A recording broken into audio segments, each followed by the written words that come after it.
The ocean whispered secrets against the cliffs of Rancho Santa Fe, but I was too young to hear them. At 10, I stood in our cramped apartment, the kind with peeling linoleum and a single window that rattled in the Pacific breeze. My mother's laughter, once bright as the sun on the waves, had faded to a brittle echo. She sat at the kitchen table, her hands trembling around a bottle of cheap vodka, her eyes vacant. "He's not coming back, Kathy," she slurred, as if I hadn't already pieced it together. My father had left us 3 months earlier, his suitcase packed in the dead of night, no note, no goodbye.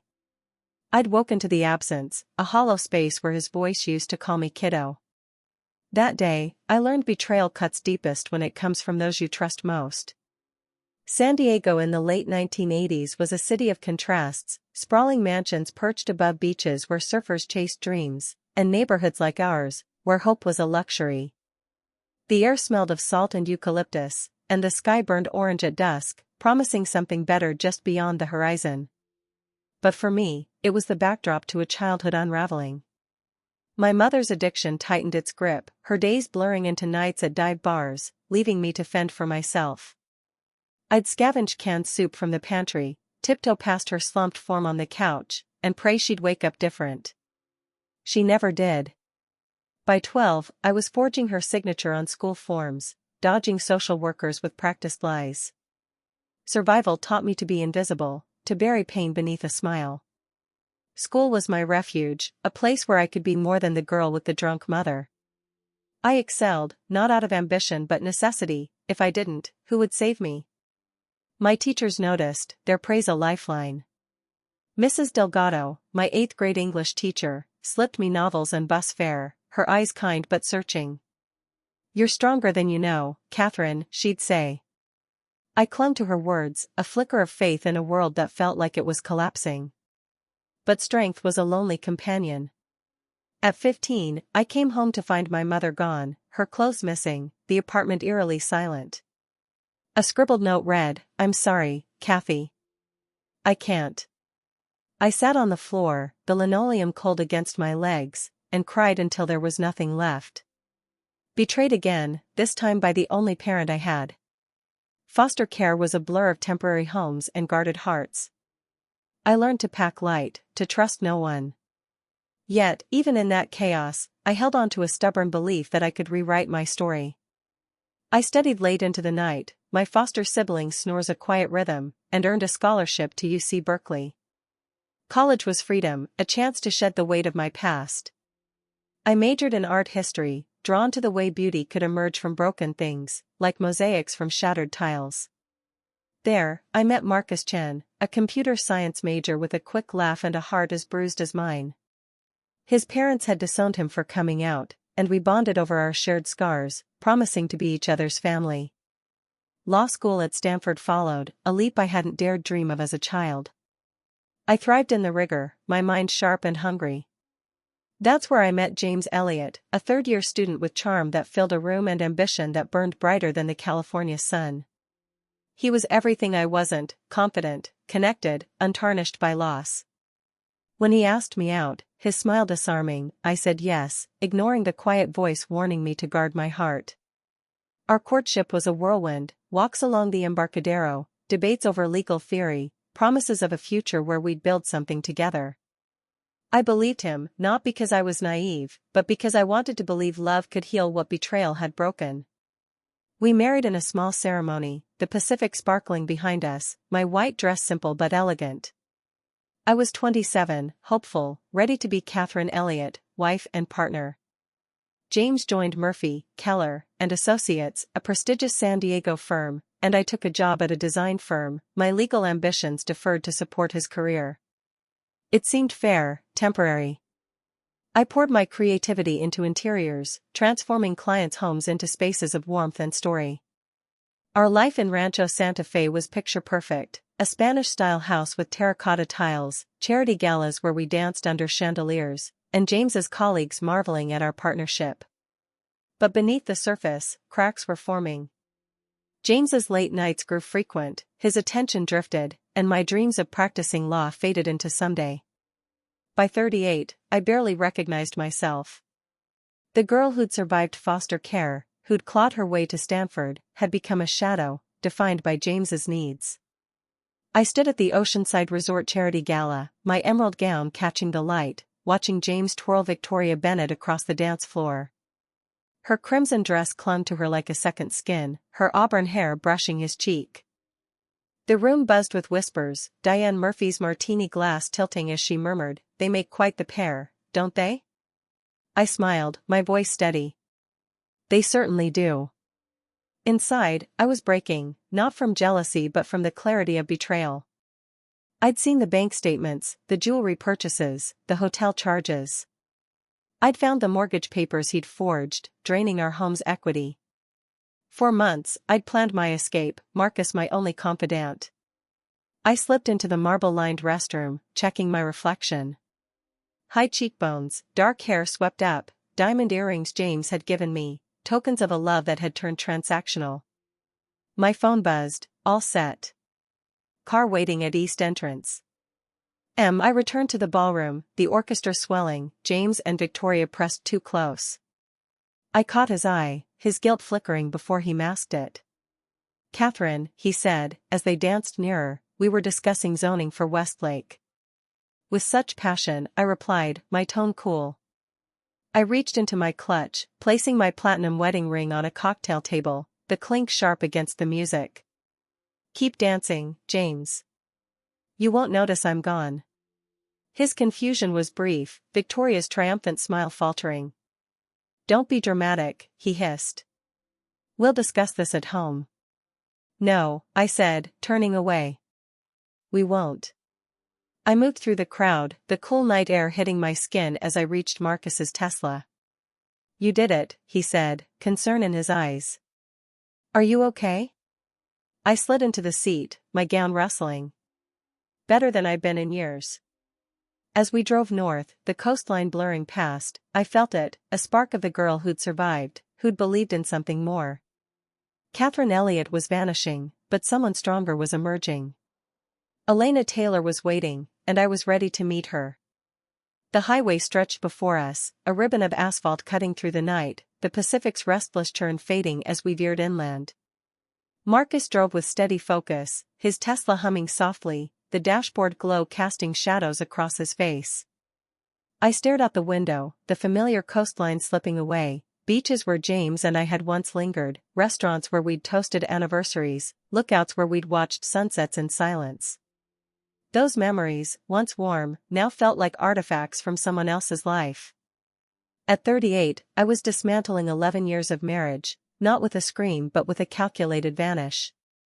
The weight of my wedding ring, left behind on that cocktail table, was gone, replaced by a strange lightness, as if I'd shed a skin too tight to contain me.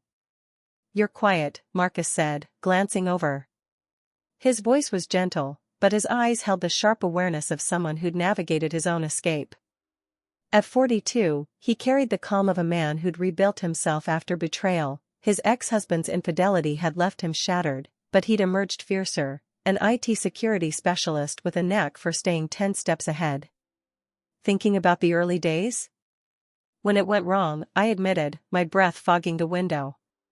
"When James decided I was an accessory, not a partner." The realization had crept up slowly, like fog rolling in from the sea. In law school, we'd been equals, both ambitious, both hungry to prove ourselves. Our wedding had been a pact, a shared vision of building something greater together. But as James climbed the ranks at Murphy, Keller, and Associates, my role shifted.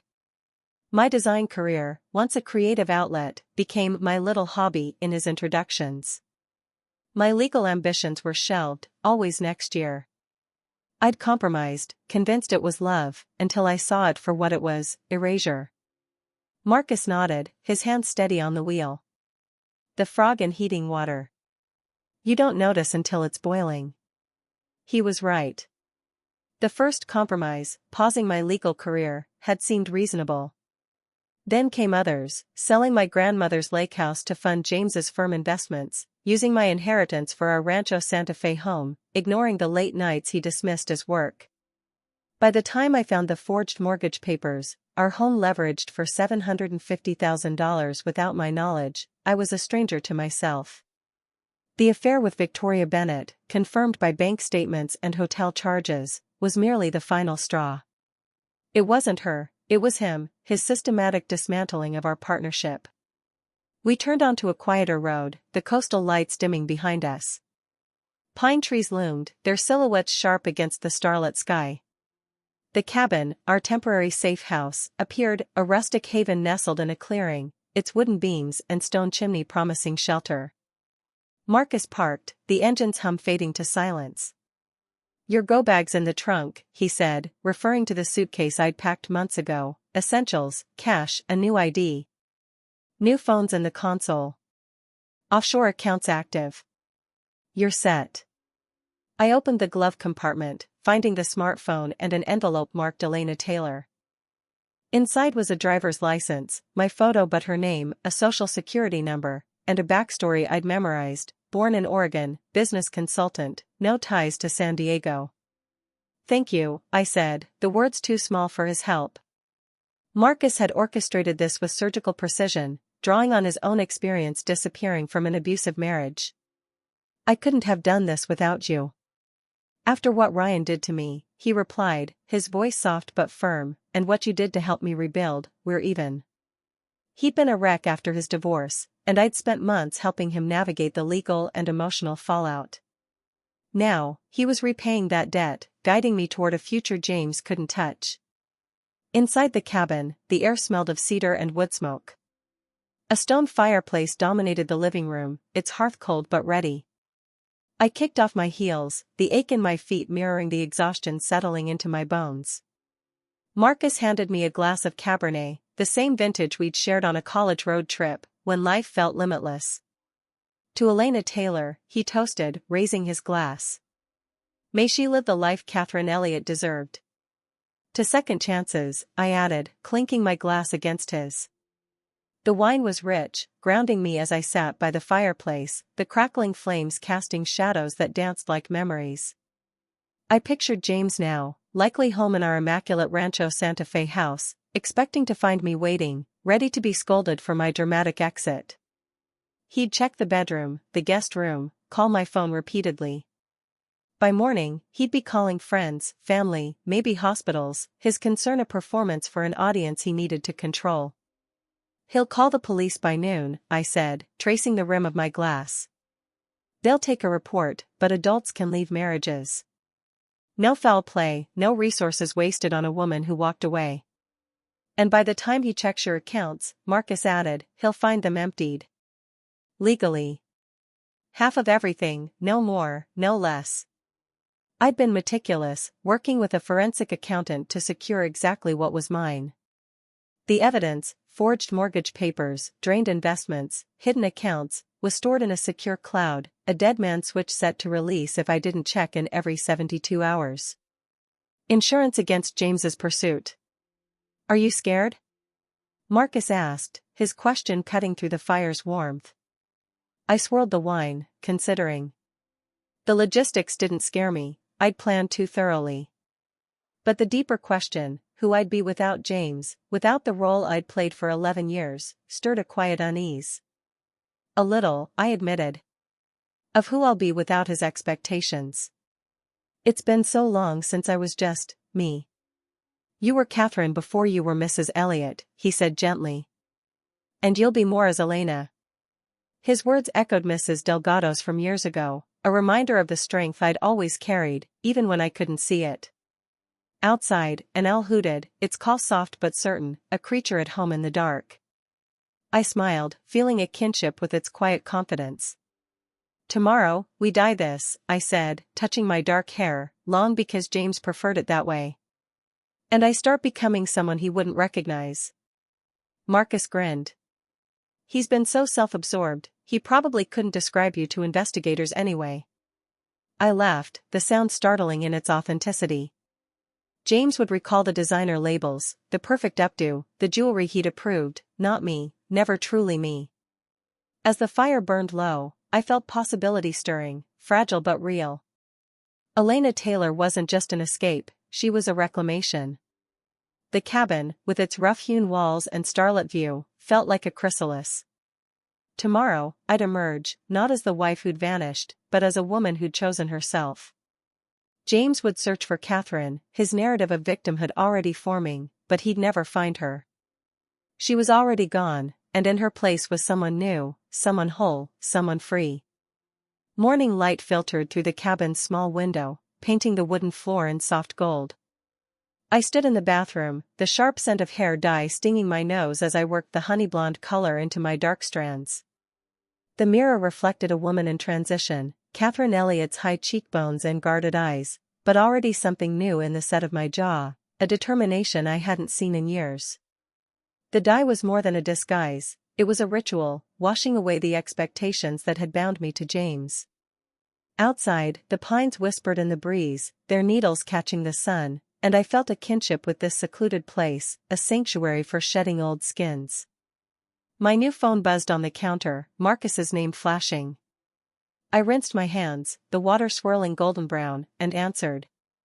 James called the police, he said, his voice clipped, urgent. He's playing concerned husband, using his connections. They're treating it as a priority missing persons case. I froze, the towel slipping from my grip. Already? That's faster than we planned. James's influence ran deep, fundraisers for the police chief, golf games with city officials. Of course he'd leverage it. How do you know? Friend at the station, Marcus replied. They're checking known associates, including me. Expect a visit to my apartment soon. I'm on my way to the secondary location, wiped down surfaces. You need to be Elena and gone by noon. My heart raced, but I forced my voice steady. Financial transfers? Cleared at 6 a.m. Half the joint assets, untraceable. Documentation secure, dead man switch active. The switch, evidence of James's fraud set to release if I didn't check in, felt like a lifeline now. He's on the news, Catherine. KZTV's running a segment, prominent attorney's wife vanishes. Photo from the firm's Christmas party. He's claiming you're stressed, disoriented. I pulled up the news on my laptop. There I was, in a burgundy dress, smiling beside James, the headline screaming urgency. His statement was textbook. I'm desperate to find my wife, significant stress recently, maybe confused. I laughed, bitter. Mental health defense already. If I'm not a victim, I must be unstable. Standard playbook, Marcus said. There's more. He's offering a $50,000 reward for your safe return. The amount hit like a punch. Not just a gesture, $50,000 would draw amateur sleuths, desperate strangers, even private investigators. That complicates things, I said, scanning the cabin's perimeter through the window. The pines felt less protective now, their shadows too open to scrutiny. We're moving up the timeline, Marcus said. Bus ticket to Phoenix is scrapped, too traceable. I'm arranging an alternative. Check your go bag second compartment, $10,000 cash, backup ID for Sarah Williams. I unzipped the bag, finding the envelope, cash and mixed bills, a driver's license with my photo, Sarah's name. I'll be Elena until the state line, then Sarah, I decided. Less chance of a pattern. Good. One more thing, Victoria's at your house, supporting James. His tone dripped disdain. The sting was sharp, though it shouldn't have been. I'd known about their affair for months, jewelry purchases, Vegas hotel charges when James was supposedly in Phoenix. Yet her presence in my home, likely in my bed, less than 24 hours after I'd left, crystallized the betrayal. Of course she is, I said, steadying myself. It's helpful. Keeps him distracted. Don't underestimate him, Marcus warned. He's built his career exploiting weaknesses. You're the opposition now. He was right. James's legal mind was ruthless, his connections vast. If he focused, my escape could unravel. Another development, Marcus added. They've got your phone's location data, triangulated to the resort. They know you left it deliberately. James is suggesting you planned this, so they're pulling your internet history, bank records, phone logs. The investigation speed sent adrenaline spiking. James wasn't just reacting, he was strategizing, framing me as calculating to deflect from his own guilt. What's our timeline now? Hours, not days. Every minute at the cabin increases risk. I've arranged an extraction, woman, early 60s, brown Subaru Outback, arriving in 45 minutes. She'll say she's Teresa from book club. Go with her, no questions. I'm going dark, Catherine. They'll tie you to me soon, monitor everything, my calls, accounts. I'm prepared, but I can't contact you directly for a while. Losing Marcus, my anchor, hit hard. How will I know you're okay? Pacific Wildlife Fund donations, 1 weekly. If they stop, he didn't finish. Is this worth it? The risk to you? Don't, he cut in. His financial deceptions alone justify this. You had reasons. His voice softened. Besides, I know how to vanish. Finish becoming Elena. I'll see you on the other side. The call ended, and I stared at my reflection, hair dripping, half-transformed. I rinsed the dye, watching Catherine's dark locks disappear down the drain. The blonde was startling, softening my features, but the colored contacts, hazel, not brown, completed the shift. Makeup followed, subtle techniques to alter my cheekbones' appearance, my lips' fullness. Small changes, but together, they created a stranger. James could pass me on the street and not blink. I dressed as Elena, jeans, simple blouse, ankle boots. No designer labels, no statement jewelry, just a silver chain, unassuming. Packing the go bag, I left no trace, no hair in the drain, no prints on the wine glasses. The cabin had to be a ghost, like me. From the window, I saw the Subaru pull up, a silver-haired woman stepping out, her denim jacket practical, her eyes scanning with quiet alertness. I thought of James, likely in our living room, surrounded by police, Victoria hovering, his fury building as he realized I'd outmaneuvered him. He'd spin his story, poor, unstable Catherine, but I was already beyond his reach. The girl who'd survived foster care, who'd forged her mother's signature to eat, was alive in me again, guiding Elena Taylor forward. Time to go, I whispered, picking up the bag. The woman who'd been Catherine Elliott smiled, a smile that belonged to Elena now. I stepped toward the door, the pines outside standing sentinel, their whispers urging me onward.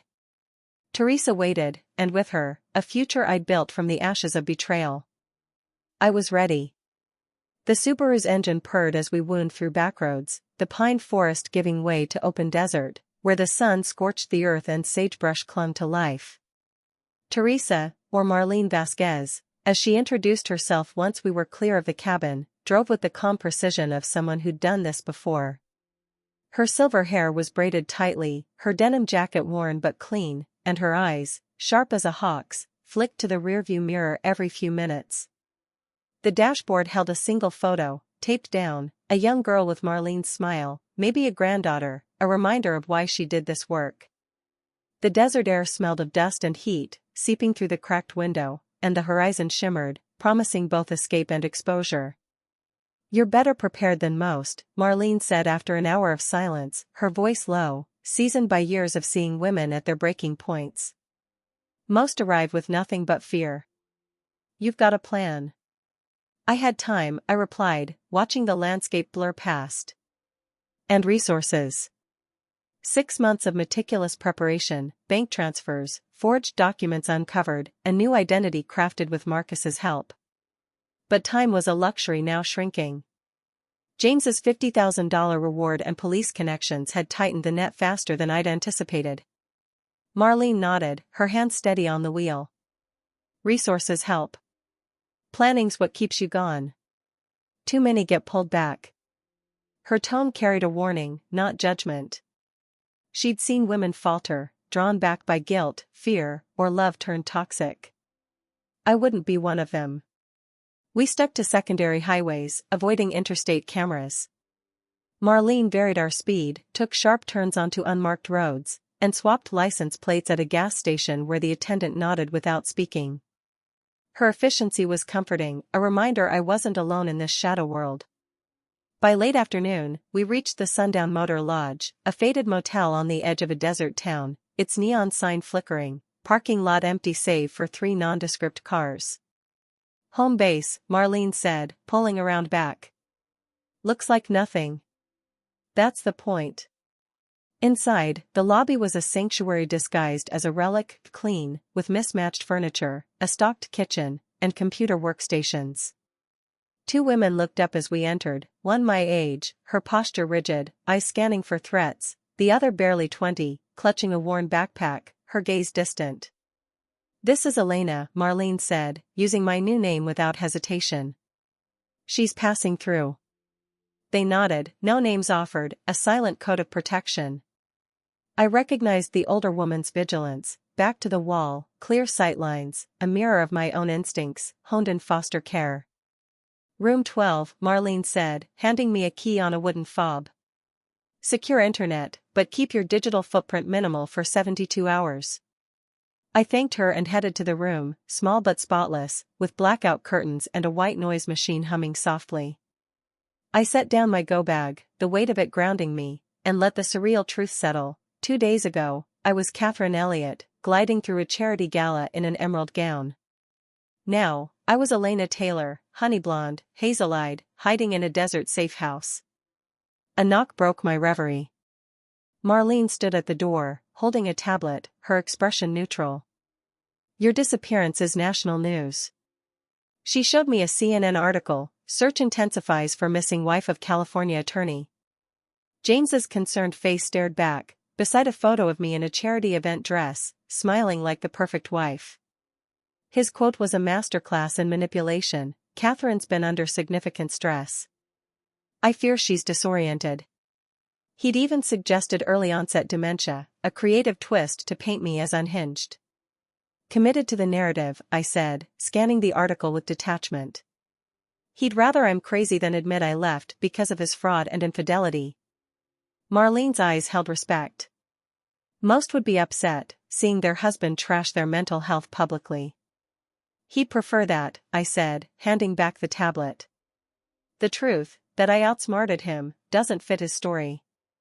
I'd expected James to protect his reputation, but the dementia angle was a low blow, even for him. "There's more," Marlene said, swiping to a San Diego Business Journal article from 3 days before my disappearance. "Elliott and Associates to open New York office amidst expansion." James was launching his own firm, backed by Bennett Financial Group, Victoria's father, Robert Bennett. Another article, from a real estate publication, hit harder. "James Elliott and Victoria Bennett purchase Manhattan penthouse for $4.20 million." A photo showed them in a sleek apartment, Central Park sprawling below. The floor tilted beneath me. "$4.2 million, I whispered. "That's what he drained from our accounts. The mortgage on our home, the missing investments, the temporary liquidity he'd dismissed, all funneled into his new life with Victoria.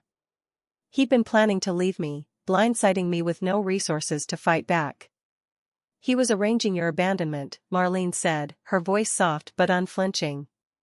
"Men like him don't leave until everything's set." I sat on the bed, the tablet heavy in my hands. Months of planning my escape, documenting his deceit, and all along, he'd been orchestrating my discard. The shock wasn't pain but clarity, a strange relief. "It changes everything," I said, meeting Marlene's gaze. "And nothing?" She raised an eyebrow, waiting. I questioned if I was overreacting, if I should have tried to save the marriage. I explained. "This proves there was no saving it. He was going to leave me with nothing. My way, I keep my dignity and my share." Marlene nodded. "That's why we document.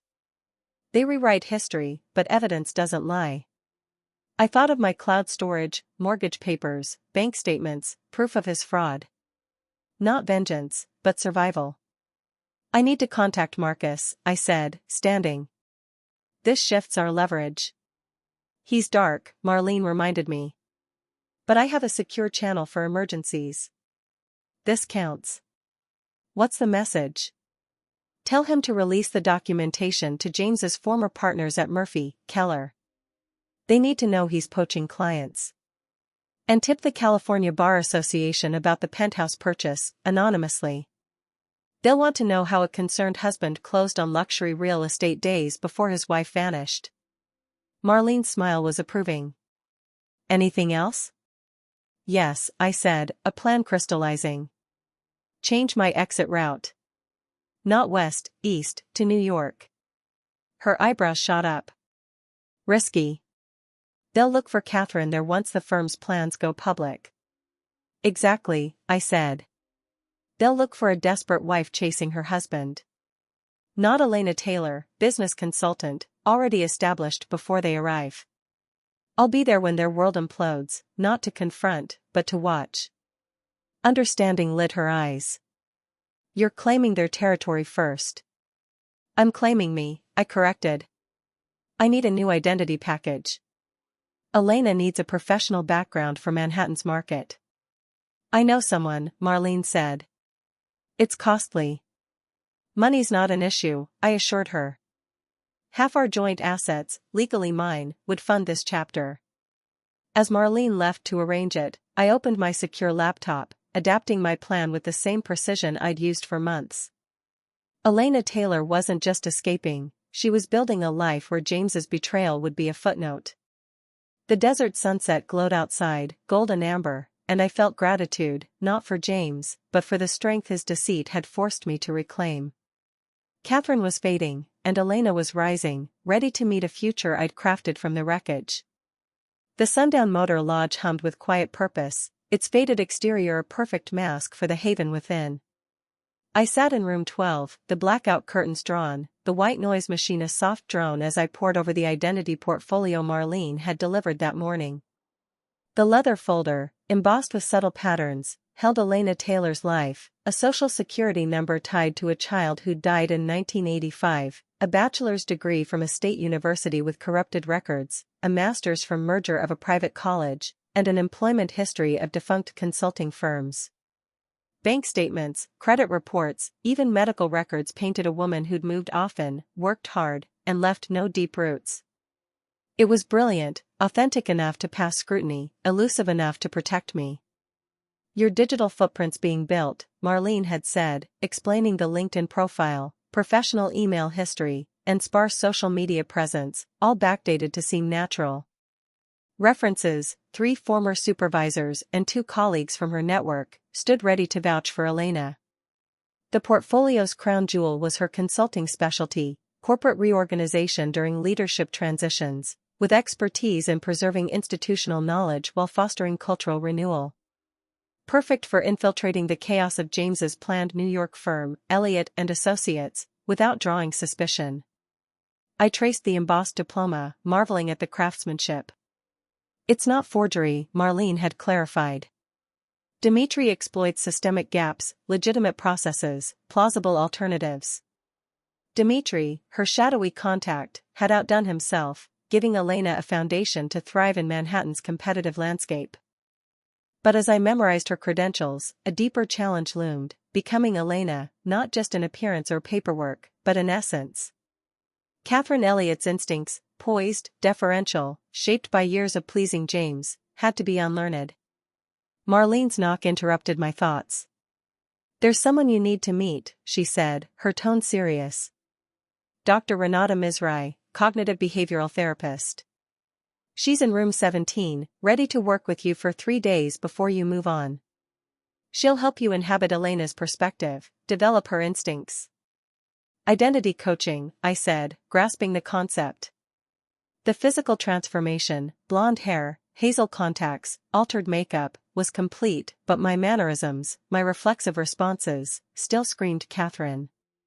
I needed to move, speak, react as Elena, a woman unburdened by a decade of playing the perfect wife. She's worked with witness protection, undercover operatives, women like you, Marlene added. It's not just about passing as someone else, it's about believing you are. I nodded, the weight of the task settling in. When do we start? Now, Marlene said, gesturing toward the door. And one more thing, your disappearance is stirring trouble for James. She handed me her tablet, open to a San Diego business article, Murphy, Keller, and associates announces internal investigation following Elliot departure. Marcus had acted fast, leaking evidence of James's client poaching to his former partners. Another piece reported the California Bar Association probing James's conduct, focusing on his ties to Bennett Financial Group and the Manhattan penthouse purchase. "It's unraveling," I said, a mix of satisfaction and detachment washing over me. James's house of cards, built on deceit, was collapsing faster than I'd expected. "Men like him rely on control," Marlene said. "Lose the narrative, and it's over." She paused, studying me. "You're handling this better than most." "I've had months to grieve the marriage," I replied. "What's left is clarity. Clarity that James had planned to discard me, that my escape wasn't just justified but necessary. Clarity that Elena was my chance to reclaim the woman I'd been before him, ambitious, resilient, whole." My phone buzzed, an encrypted message from Marcus's network, * package delivered to NYT investigative desk. Expect major coverage within 48 hours. Accelerate timeline. Transport arranged for tomorrow, 0600, * The New York Times had James's financial records, mortgage fraud, drained accounts, hidden investments. Once published, his concerned husband act would crumble, and the story would shift to his crimes. "Marcus escalated," I told Marlene, showing her the message. "This goes national soon. James will be fighting for survival, not chasing me." "Perfect timing," she said. "Elena can establish herself in New York while he's distracted. I'll arrange the identity package for Manhattan, professional background, verifiable history. You'll be ready." I spent the afternoon with Dr. Mizrahi, a petite woman with gray eyes that seemed to see through me. Her office, a converted motel room, was sparse but warm, with a single chair facing hers and a notebook on her lap. She watched me sit, her gaze clinical. "Your posture's too perfect," she said immediately. Catherine was groomed for social settings, flawless, controlled. Elena's confident but relaxed, not performing for anyone. I straightened, then caught myself, slouching slightly. My back protested, unaccustomed to anything less than rigid poise. "It's automatic," I admitted. "Years of being James's wife." "Exactly," she said, jotting a note. "We're retraining muscle memory, instincts. Elena relies on intellect, not appearance. She speaks directly, doesn't soften opinions to please. Let's start with how you enter a room." For hours, she dissected my habits, the way I scanned for influential figures, modulated my voice to seem agreeable, held a pen with delicate precision. "Catherine defers," she said. "Elena engages. Try again, walk in, introduce yourself as Elena, pitch your consulting expertise." I stood, walked to the door, and re-entered, forcing a looser stride. "Elena Taylor," I said, extending a hand, my voice firmer than Catherine's. "I specialize in guiding organizations through leadership transitions, ensuring cultural alignment and knowledge retention." Dr. Mizrahi tilted her head. "Better. But your eyes flicked down before speaking, Catherine's deference." Elena maintains eye contact. Again. We repeated the exercise, each iteration stripping away another layer of Catherine's polish. My cheeks ached from relaxing my perpetual smile, my shoulders from slouching. "It's exhausting," I said, rubbing my neck. "Retraining a decade of behavior is," she agreed. "But it'll feel natural soon. Within a month, Elena's patterns will be your default." That evening, alone in my room, I practiced Elena's signature, a flowing script, unlike Catherine's controlled loops. I recorded myself discussing corporate strategy, playing it back to catch lingering hesitations. I walked circles around the room, adopting Elena's relaxed gait, her direct gaze. The physical shift was demanding, but the psychological one was seismic. Catherine had been defined by others, wife, designer, accessory. Elena was self-contained, her value in her expertise, her choices. As I lay in bed, the white noise machine humming, I thought of James, likely raging in our Rancho Santa Fe home as his firm's investigation closed in. Victoria would be there, her presence a mockery of our marriage, but I felt no anger, only distance. The girl who'd survived foster care, who'd rebuilt herself after her mother's abandonment, was guiding me now. She'd always known how to vanish, how to endure. With her strength, and the faith I was rediscovering in myself, I was becoming Elena, not just to escape, but to thrive. Tomorrow, I'd leave the desert, heading east to a city where James's plans would unravel, and mine would begin. The desert dawn was a bruise of purple and gold, the air crisp as I stepped out of the sundown motor lodge, my go-bag slung over my shoulder. The medical transport van waited, its nondescript white exterior blending with the motel's faded facade. Marlene had arranged it, a patient transfer to a Pennsylvania rehab center, with ground transport to New York from there. On paper, I was a cognitive therapy patient, my blonde hair tucked under a cap, hazel eyes hidden behind glasses, dressed in loose sweats that erased Catherine Elliott's tailored elegance. The driver, a taciturn man in his 50s, nodded as I climbed in, no questions asked. As we pulled away, I glanced back at the motel, its neon sign dark, Marlene's silhouette in the doorway. She raised a hand, a quiet benediction, and I felt a pang of gratitude for this woman who'd shepherded me through the first steps of becoming Elena. The van's interior smelled of antiseptic, the hum of the engine a steady pulse as we drove east. I sat on a padded bench, my go-bag at my feet, the identity portfolio tucked inside. Elena Taylor's life was taking shape, a leased Brooklyn Heights apartment, a consulting specialty tailored to James's planned firm, a digital footprint carefully seeded. But Dr. Misrai's words echoed, inhabiting Elena wasn't just documents or appearance, it was instinct, belief. I practiced her relaxed posture, letting my shoulders curve, my hands rest loosely in my lap. Catherine's poised vigilance felt like a distant memory, though unlearning it was like prying apart welded steel. My secure phone buzzed, an encrypted message from Marlene, *NYT story breaks today. James's firm audit escalating. Bar Association inquiry active. Safe travels *. I opened my laptop, using the van's encrypted hotspot, and found the article, California Attorneys Missing Wife and Missing Millions, Inside James Elliott's Web of Deception. It detailed his financial crimes, unauthorized mortgage, drained accounts, client fund mismanagement, all tied to his planned New York firm with Victoria Bennett. Marcus's leaked evidence had shifted the narrative overnight. James's concerned husband facade was crumbling, replaced by headlines of fraud.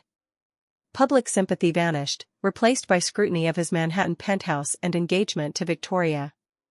I closed the laptop, a quiet satisfaction settling in. James would be consumed by damage control, his focus on survival, not me. Elena could slip into New York unnoticed, a consultant building a career while his world imploded. The van crossed state lines, the desert giving way to scrubland, then rolling hills. I thought of my childhood in San Diego, the peeling linoleum of our apartment, my mother's slurred apologies. That girl had survived by becoming invisible, a skill I was reclaiming now, not out of fear but choice. Faith, in myself, in the strength that had carried me through foster care and law school, was my anchor, more certain than any vow James had broken. The driver spoke only once, hours later, as we neared a small Pennsylvania airstrip. Transfers waiting, he said, gesturing to a private plane, its propellers idle. I nodded, stepping out into the cool air, the scent of damp grass sharp after the desert's dryness. A woman in a navy blazer approached, her clipboard official. Ms. Taylor, she asked, using my new name without hesitation. Your transport to New York is ready. I followed her, boarding the plane, a medical charter, its interior fitted with stretchers and monitors, though I sat in a regular seat. The pilot, a woman with a no-nonsense braid, gave a curt nod. As we took off, the patchwork of fields below blurred, and I felt a shift, like a page turning. Catherine Elliott was a ghost now, her wedding ring a relic on a cocktail table. Elena Taylor was real, her future unfolding with each mile east. In New York, the ground transport, a black SUV with tinted windows, dropped me at a corporate housing office in Brooklyn Heights. The manager, a brisk man in his 40s, handed me keys to a furnished apartment.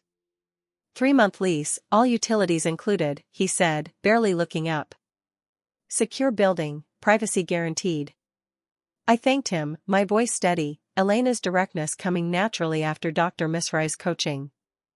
The apartment was modest but warm, with hardwood floors, neutral furniture, and floor-to-ceiling windows overlooking the East River. Manhattan's skyline glittered across the water, a reminder of James's failed ambitions, and my new beginning. I unpacked my go-bag, hanging Elena's simple wardrobe, setting her identity documents in a locked drawer. The secure laptop hummed as I checked my offshore account, half our joint assets, untouched, enough to sustain me for years if managed wisely. That evening, I walked to a nearby cafe, practicing Elena's gait, relaxed, purposeful, not scanning for approval. The barista, a young woman with a nose ring, smiled as I ordered a latte. New in town, she asked, her tone friendly. Relocating for work, I replied, Elena's backstory flowing easily. Consulting, organizational transitions. Cool vibe, she said, sliding my cup across. Welcome to Brooklyn. I smiled, not Catherine's polished grin but Elena's genuine warmth, and took a seat by the window. The cafe smelled of roasted coffee and fresh bread, its mismatched tables filled with locals, artists, professionals, students. For the first time in years, I felt unmoored but not lost, like a ship finding its course. My phone buzzed with a news alert: James Elliott's former firm expands investigation, citing client fund discrepancies. Murphy, Keller, and Associates was unraveling James's dealings, their audit fueled by Marcus's leaks. Another article mentioned Victoria stepping into a family spokesperson role, her engagement ring, a 4-carat diamond I'd traced to James's secret purchases, gleaming in photos. The audacity of their performance, so soon after my disappearance, should have stung. Instead, it clarified, their betrayal had freed me to rebuild, not just survive. I sipped my latte, watching the river reflect the city's lights. Dr. Misrai had warned that inhabiting Elena required belief, and I was starting to feel it, not just in my new name or appearance, but in my core. The girl who'd forged her mother's signature to eat, who'd studied by flashlight in foster homes, was alive in me, her resilience a quiet faith. I wasn't running from James, I was running toward myself. Back at the apartment, I opened the secure laptop, drafting Elena's first professional email, a response to a potential client, a small law firm needing transition support. My fingers moved with confidence, no trace of Catherine's deference. As I hit send, I glanced at the skyline, Manhattan's towers a challenge and a promise. James and Victoria would arrive soon, their penthouse dreams intact, unaware of the storm Marcus's leaks had unleashed. I'd be here, Elena Taylor, established and invisible, watching their world collapse while I built mine. The desert's lessons, endurance, clarity, rebirth, were with me, and I was ready for what came next. The Brooklyn Heights apartment felt like a sanctuary, its hardwood floors creaking softly under my steps, the East River's shimmer visible through the windows. A week in New York, and Elena Taylor was no longer just a name, she was a rhythm I was learning to inhabit. The honey blonde hair felt natural now, my hazel eyes, made permanent by laser surgery shortly after arrival, catching the morning light as I sipped coffee and reviewed client inquiries. The city's pulse, a mix of honking taxis and distant sirens, was a stark contrast to San Diego's coastal hush, but it suited me. New York demanded authenticity, not the polished facade I'd worn as Catherine Elliott. Here, I could be Elena, unapologetically capable, defined by my work, not a man's ambitions. My secure laptop hummed, open to a draft proposal for a small publishing house navigating a merger. Elena Taylor Consulting was gaining traction, my expertise in organizational transitions drawing interest from firms caught in flux, exactly the kind of chaos James's failed Elliott and Associates would have created. I typed with focus, my fingers steady, no trace of Catherine's hesitant deference. Dr. Misrai's coaching had worked, Elena's direct speech, relaxed posture, and confident gaze were becoming second nature.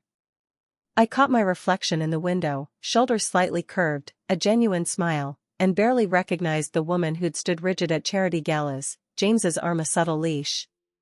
A news alert pinged, California attorney James Elliott faces fraud charges as investigation deepens. The New York Times had expanded its exposé, detailing how James's unauthorized mortgage of our home and client fund mismanagement had fueled his planned New York firm. Marcus's leaked evidence, my evidence, meticulously gathered over months, was dismantling James's empire.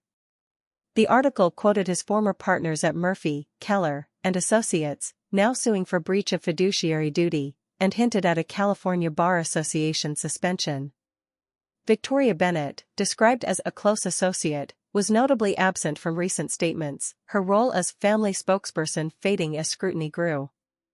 I closed the article, a quiet satisfaction settling in. James's unraveling wasn't vengeance, it was justice, a consequence of his choices. My focus was forward, building Elena's life. I finalized the proposal, sent it, and checked my calendar, a networking event tomorrow, a chance to connect with Manhattan's business community.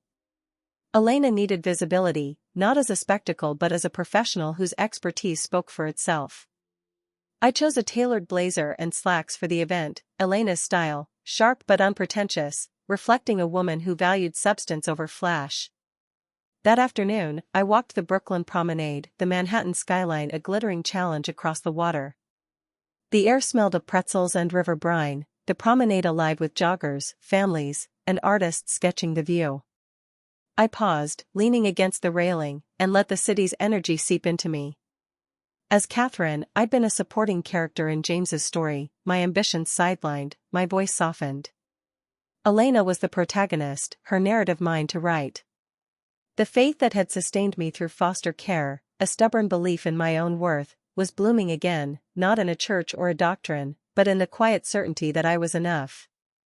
My secure phone buzzed, an encrypted message from Marlene, *Bar Association suspends JE's license pending investigation. DB spotted leaving SD for New York. Your identity package is fully active, references verified, digital footprint solid. Stay sharp. Victoria's return to New York wasn't surprising, she'd likely retreat to the Manhattan penthouse, clinging to the remnants of their plan. But James's suspension was a blow he wouldn't recover from, not professionally, not publicly. I replied, understood. Establishing ET in New York. Grateful for the network. Marlene's response was swift. You're not just surviving, Elena. You're thriving. I smiled, pocketing the phone. Thriving felt ambitious, but I was close. The networking event the next evening was at a sleek Manhattan loft, its exposed brick and modern art buzzing with professionals, lawyers, consultants, tech entrepreneurs. I entered as Elena, my stride loose, my eyes meeting others directly. No scanning for the most powerful person, no modulating my voice to please. I introduced myself to a group of women, my pitch concise, Elena Taylor, organizational development. I help firms navigate leadership changes, keeping culture intact. Their interest was genuine, their questions sharp, and I answered with ease, drawing on my legal training and design experience, reimagined as Elena's expertise. One woman, Diane Chen, a financial restructuring specialist in her mid-40s, lingered after the group dispersed. Your approach is refreshing, she said, her dark eyes assessing but warm. Most consultants oversell. You're grounded. Ever worked with law firms? I've got a project that could use your skill set. I smiled, Elena's confidence steady. I've handled legal transitions. Let's discuss. We exchanged cards, her leather portfolio and direct demeanor a mirror to my own. As Catherine, I'd have hesitated, fearing James's disapproval of bold connections. As Elena, I saw opportunity, a partnership, a foothold in New York's legal world, close to the chaos James's firm would have stirred. Back home, I reviewed Diane's LinkedIn, confirming her credentials. She was legitimate, respected, a potential ally. I drafted a follow-up email, proposing a meeting to explore collaboration. As I hit send, a news alert flashed. James Elliott's New York firm plans collapse amid fraud allegations. Investors, including Bennett Financial Group, were pulling out, spooked by the mounting charges. The penthouse, now a symbol of James's hubris, was reportedly on the market, Victoria's father unwilling to bankroll a sinking ship. I leaned back, the city's lights reflecting in my window. James and Victoria's dream was imploding, just as I'd planned to witness, not with confrontation, but with quiet presence. I thought of my mother, her apologies slurred but sincere, and my father's silent departure. Their betrayals had taught me resilience, but James's had forced me to reclaim it. The girl who'd survived foster care, who'd studied by flashlight, was proud of Elena. She'd always known how to rebuild from ashes. I opened my identity portfolio, reviewing Elena's credentials, her references, her life. It wasn't just a disguise, it was a truth I was living. Tomorrow, I'd meet Diane, pitch my services, build Elena's reputation. Somewhere in San Diego, James was fighting a losing battle, his license gone, his reputation in tatters. Victoria was likely packing, her engagement ring a hollow trophy. And here I stood, in a city that demanded I be more than a shadow, my faith in myself a steady flame. Elena Taylor wasn't just surviving, she was becoming, and I was ready for every step of her journey. The Manhattan skyline glowed against the October dusk, its towers sharp and unyielding, a testament to ambition and reinvention. I stood in my Brooklyn Heights apartment, adjusting the collar of a tailored blazer, preparing for a consultation with a new client, a boutique law firm grappling with a merger. Elena Taylor Consulting was no longer a fledgling idea. 3 months in New York had built a roster of clients, from publishing houses to financial startups, all drawn to my expertise in navigating organizational upheaval. The irony wasn't lost on me. I was thriving in the very chaos James had planned to exploit with his now-defunct Elliott and Associates. My reflection in the mirror showed a woman at ease, honey blonde hair loose, hazel eyes bright, posture confident but relaxed. Catherine Elliott's guarded poise was a distant memory, replaced by Elena's grounded strength. My secure phone buzzed with a message from Marcus, our first direct contact in weeks, *J.E. indicted on multiple counts, fraud, embezzlement. Plea deal likely. DB cooperating with prosecutors, back in New York. You're clear, but stay vigilant, I exhaled, the news both expected and surreal. James's indictment was the culmination of Marcus's leaks, my evidence, carefully gathered to expose his financial crimes. Victoria's cooperation didn't surprise me, her loyalty to James had always been tied to his success. With his empire crumbling, she'd cut her losses. I replied, *thanks for the update. ET established, moving forward. Stay safe, *. Marcus's response was a single emoji, a phoenix, a nod to my rebirth.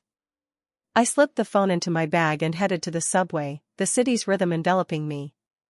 The air smelled of roasted chestnuts and diesel, the streets alive with commuters and street musicians.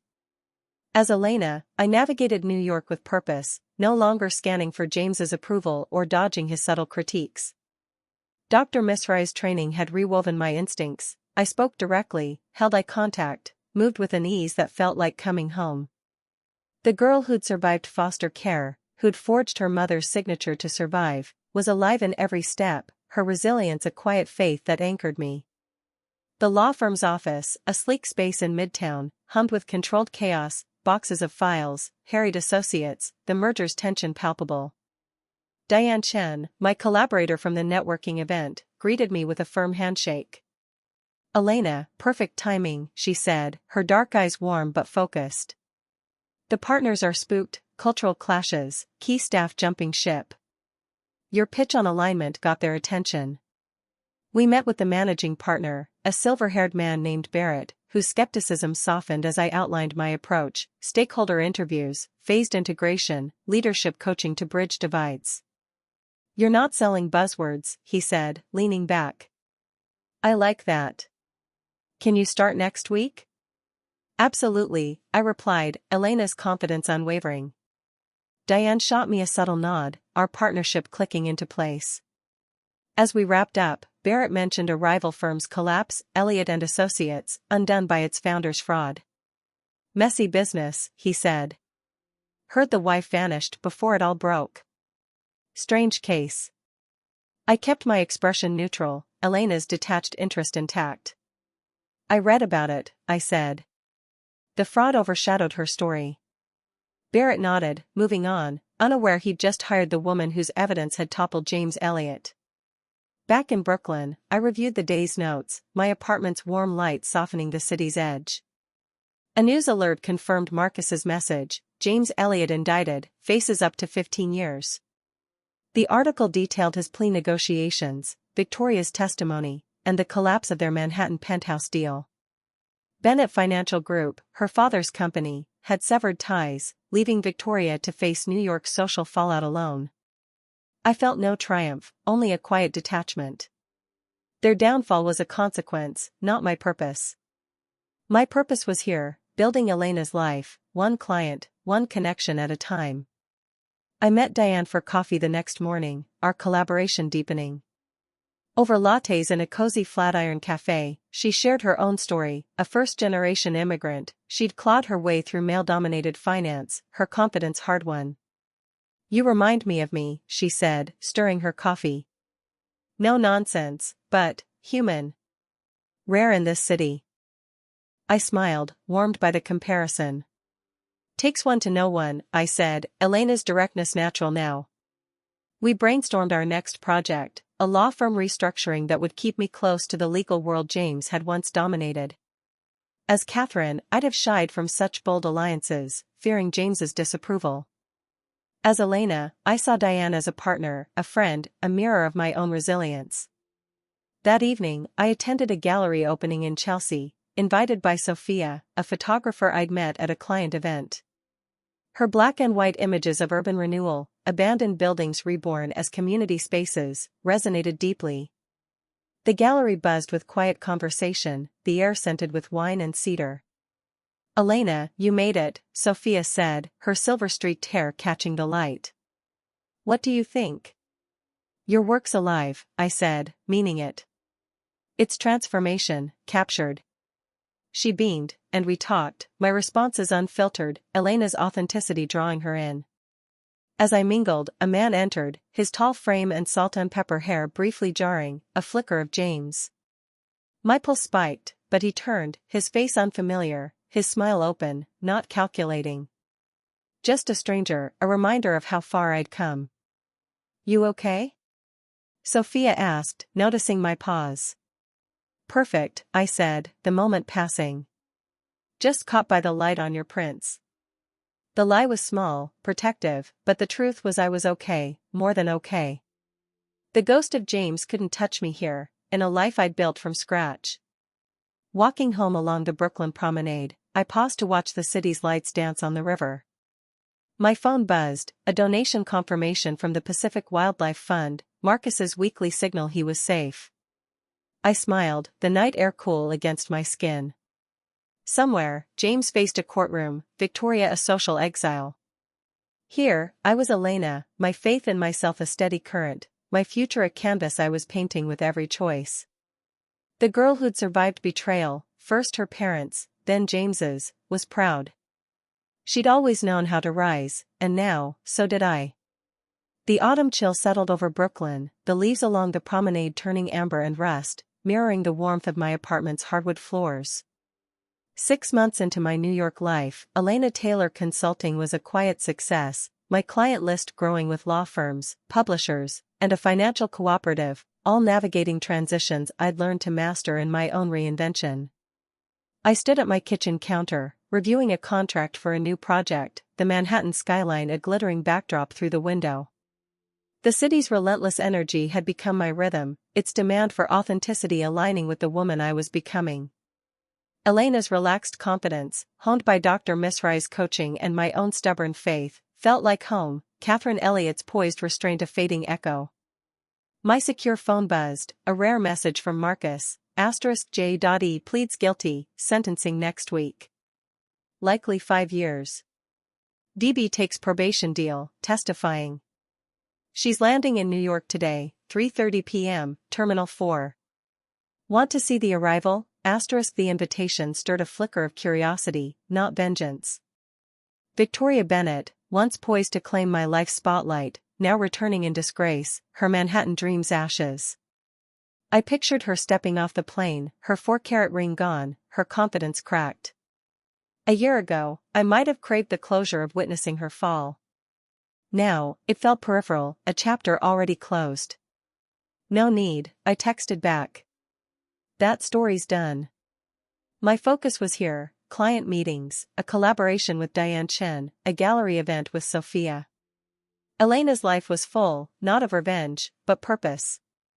Marcus replied with a thumbs up, his weekly Pacific Wildlife Fund donation still signaling his safety, our bond unbroken despite the distance. I dressed for a morning meeting with Diane, choosing a charcoal blazer and slacks, Elena's style blending professionalism with ease. We'd partnered on 3 projects now, her financial restructuring expertise complementing my organizational strategies. At a Flatiron cafe, the air rich with espresso and fresh pastries, she slid a leather portfolio across the table. Hamilton merger proposal, she said, her dark eyes sharp. They're ready to sign. Your cultural assessment sealed it. Team effort, I said, flipping through the document. Our synergy was effortless, her directness a mirror to Elena's. As Catherine, I'd rarely formed such alliances, James's orbit limiting my connections to his approved circle. With Diane, I was building something real, a professional partnership, a cautious friendship. Did you catch the Elliott news? Diane asked, stirring her latte, her tone casual but probing. She knew nothing of my past, but the case fascinated her, like many in our field. Guilty plea. 5 years, maybe less with parole. I nodded, Elena's detachment intact. Seems light for the damage he caused. My voice was steady, no hint of the woman whose evidence, bank statements, forged mortgage papers, had fueled his downfall. That wife, Catherine, Diane said, leaning back. Vanished without a trace. They never found her, right? I remember thinking it was like a movie, ring on the table, gone. Life's stranger than fiction, I said, steering back to the proposal. Shall we finalize the timeline? Diane nodded, letting the topic drop, unaware she was sitting across from the woman who'd orchestrated that cinematic exit. Back home, I checked my secure laptop, a habit I indulged less often now. Catherine Elliott's disappearance had faded from headlines, overshadowed by James's fraud. A true crime podcast had rehashed it recently, speculating, foul play, suicide, planned escape, but no conclusions. The police case was open but inactive, my wedding ring the only clue, now likely in an evidence locker. I closed the laptop, satisfied. Elena Taylor was no ghost, she was real, her life vibrant, her past a shadow I no longer feared. That afternoon, I consulted with a publishing house, guiding their integration of a new literary agency. My recommendations, stakeholder workshops, transparent communication, drew nods from the CEO, a woman whose sharp questions reminded me of my law school self. As I spoke, I felt the weight of my legal training, once buried to support James, now fueling Elena's expertise. The meeting ended with a handshake and a contract, another step in building my reputation. Evening brought me to Sophia's gallery in Chelsea, her latest exhibit showcasing urban decay transformed into community spaces. The crowd was eclectic, artists, curators, professionals like me, sipping wine under soft lights. Elena, you're becoming a regular, Sophia teased, her silver-streaked hair glowing. Pick a favorite yet? I gestured to a photo of a reclaimed warehouse, now a youth center. This one. It's hope, made tangible. She smiled, and we talked, my responses unfiltered, Elena's warmth drawing her closer. As I mingled, a man's voice caught my ear, its cadence briefly like James's. I turned, pulse quickening, but it was a stranger, his laugh open, not calculated. The moment passed, a reminder of how thoroughly I'd left that life behind. Walking home, the Brooklyn promenade stretched before me, the river reflecting Manhattan's lights. I paused, the air cool, scented with salt and city. My phone buzzed, a news alert, James Elliott's former home sold at auction. The Rancho Santa Fe house, once my prison, was gone, its sale severing the last tie to Catherine's life. Marcus's earlier message echoed, "You are officially and completely free," but I'd been free the moment I walked away, my wedding ring a quiet declaration of self. I thought of my mother, her apologies fading into addiction, my father's suitcase vanishing in the night.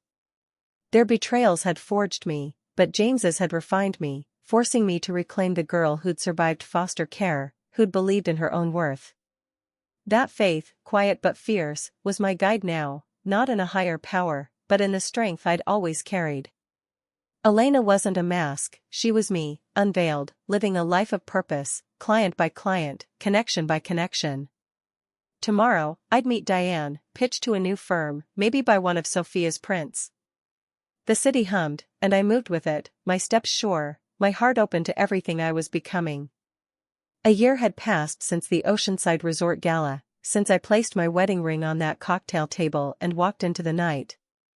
My Brooklyn Heights apartment was a haven now, its clean lines and warm textures a reflection of Elena Taylor's deliberate life, not the showpiece Catherine Elliott had maintained for James. I stood by the floor-to-ceiling windows, coffee in hand, the Manhattan skyline sharp against an April sky. The city's pulse, taxis honking, ferries gliding across the East River, was my rhythm, a reminder of how far I'd come. Elena Taylor Consulting was thriving, my reputation built on guiding organizations through transitions, a skill born from my own reinvention. I was no longer running, I was rooted, my life a testament to resilience and faith in myself. My secure phone buzzed with a final message from Marcus, *, 1 year anniversary today. Congratulations on your rebirth, *, I smiled, the word rebirth not quite right. Not a rebirth, I texted back. An unveiling. Elena wasn't a new creation, she was the woman I'd always been, buried under 11 years of James's expectations, now free to shine. Marcus's weekly Pacific Wildlife Fund donations had continued, a silent assurance of his safety, but this message felt like closure, a nod to the journey we'd shared. A news alert flashed, former California attorney James Elliott sentenced to 5 years for fraud, embezzlement. I skimmed the article, already familiar with the details from public records. James's guilty plea had shaved his sentence from 15 years to 5, with parole possible after 30 months. Victoria Bennett, testifying against him, had secured probation, her role in his schemes minimal but damning. The Manhattan penthouse was sold, their bicoastal fantasy dissolved. The article didn't mention Catherine Elliott's evidence, my evidence, but I knew it had sparked the investigation, a silent force behind his downfall. I closed the alert, feeling neither triumph nor pain, only a quiet acknowledgement that justice, however imperfect, had been served. I dressed for a meeting with Barrett and Hughes, the prestigious law firm James had once targeted for his New York expansion. They'd hired me for a leadership transition, unaware of the irony. Elena Taylor, the woman who'd escaped James Elliott, now shaping the kind of firm he'd dreamed of conquering. I chose a tailored navy dress, Elena's style blending elegance with ease, and applied subtle makeup, my hazel eyes, permanently altered by surgery, bright in the mirror. Dr. Misrai's coaching was a distant memory, Elena's mannerisms now my default, direct speech, relaxed posture, a gaze that met the world head-on. At the firm's Midtown office, I presented my plan, executive coaching, cultural workshops, data-driven metrics to ensure alignment. Barrett, the managing partner, nodded approvingly. "You've got a knack for clarity, Elena," he said. "We're lucky to have you." I smiled, Elena's confidence steady, and caught Diane Chen's eye across the table. Our partnership had grown, her financial expertise and my organizational strategies a powerful combination. She winked, a silent "we've got this," and I felt a warmth that Catherine had rarely known, surrounded by James's controlled circle. After the meeting, Diane and I grabbed lunch at a nearby bistro, its patio buzzing with spring energy. "You're killing it," she said, slicing into a salad. "Barrett's singing your praises. Ever think about partnering full-time? Chen Taylor Consulting has a ring to it." I laughed, the idea sparking. Tempting. Let's see how this project lands. As Catherine, I'd have deflected, fearing James's disapproval of bold moves. As Elena, I saw possibility, a future where I built not just a career, but a legacy. Diane's story, her rise through finance as a first-generation immigrant, echoed my own resilience, and our friendship was a quiet gift, one I cherished. That evening, I attended Sophia's latest gallery opening in Chelsea, her photographs capturing New York's underbelly, graffiti-streaked walls reborn as murals, vacant lots turned community gardens. The crowd was vibrant, the air scented with cedar and wine. "Elena, you're my good luck charm," Sophia said, her silver hair glowing under the lights. "This series sold 3 pieces already." "Your work sells itself," I said, gesturing to a photo of a reclaimed rooftop, now a haven for urban beekeepers. "It's transformation, like you."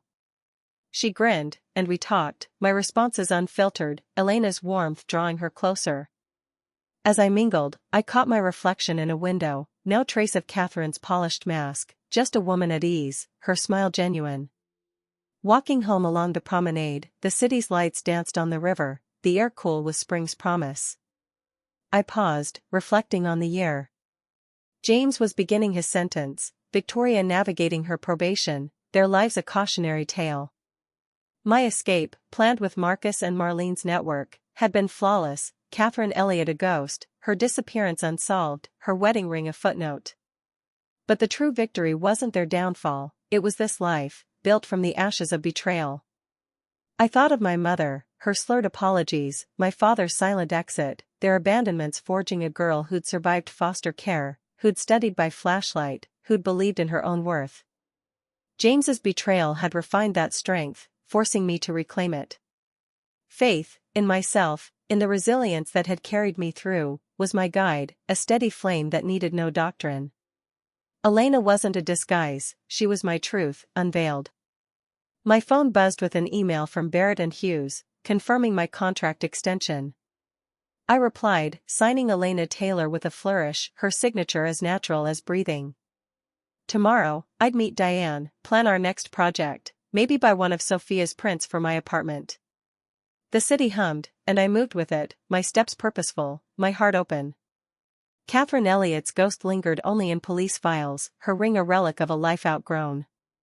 Elena Taylor was everything, resilient, whole, free, and as I walked into the night, I knew I'd always been her, waiting to rise.